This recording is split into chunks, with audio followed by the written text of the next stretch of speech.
রাজনীতিতে দীর্ঘ প্রায় আড়াই দশকের জোট শরিক বিএনপি ও জামায়াত ইসলামের মধ্যে চলছে কথা লড়াই। এ লড়াইয়ে লিপ্ত হয়েছেন দল দুটির শীর্ষ নেতারা। গতকাল রোববার জামায়াতের সাম্প্রতিক কার্যক্রমের করা সমালোচনা করেছেন বিএনপির যুগ্ম মহাসচিব রুহুল কবির রিজভী। জামায়াত এ নিয়ে পাল্টা বিবৃতি দিয়েছে।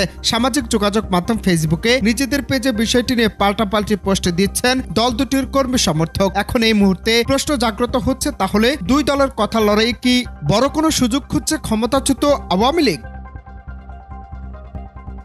1999 সালে 4 দলীয় জোট গঠিত হয়। এই জোটের প্রধান দুটো দল ছিল বিএনপি ও জামায়াত ইসলামী। দল দুটি 2001 সালের নির্বাচনে ক্ষমতায় আসে, এরপর আবার বিরোধী দলে চলে যায়। 4 দলীয় জোট থেকে 20 দলীয় জোট হয়। শেখ হাসিনা শাসনের শেষ দিকে দল দুটির মধ্যে দূরত্ব দেখা দেয়। গত কয়েক বছর ধরেই নানা বিষয়ে টানাপোড়েনে চলছে বিএনপি ও জামায়াতের মধ্যে। সামাজিক যোগাযোগ মাধ্যম, সমাবেশের বক্তব্য, বিবৃতিতে মন্তব্য ছড়াছড়ি চলছে। জুলাই আগস্ট অভ্যুত্থানের পর এই বিরোধ আরো প্রকট হতে দেখা গেছে।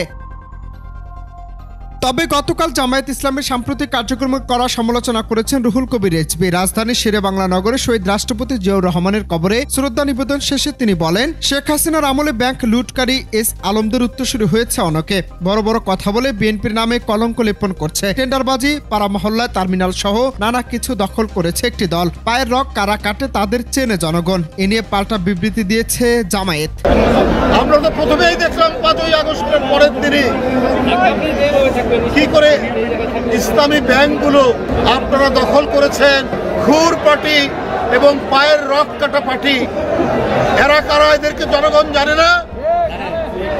কারা পায়ের রক কাটে তাদেরকে তো জনগণ ঠিকই জানে। আবার বিএনপির বক্তব্যের নিন্দা ও প্রতিবাদ জানিয়ে জামায়াত ইসলামের সহকারী সেক্রেটারি জেনারেল রফিকুল ইসলাম খান গতকালে বিবৃতি দিয়েছেন। রিজভীর বক্তব্য বিভ্রান্তিকর, ভিত্তিহীন ও রাজনৈতিক উদ্দেশ্য প্রণোদিত। জামায়াতের রাজনীতি ভারতের আধিপত্যবাদ ও ফ্যাসিবাদের বিরুদ্ধে এ ভূমিকা জাতি গ্রহণ করেছে। এ কারণে সম্ভবত রিজভীর গাত্রদাহ হয়েছে। এ ধরনের বিভ্রান্তিকর ও অপবাদের রাজনীতি থেকে বিরত থাকার আহ্বান জানানো হয় ওই বিবৃতিতে।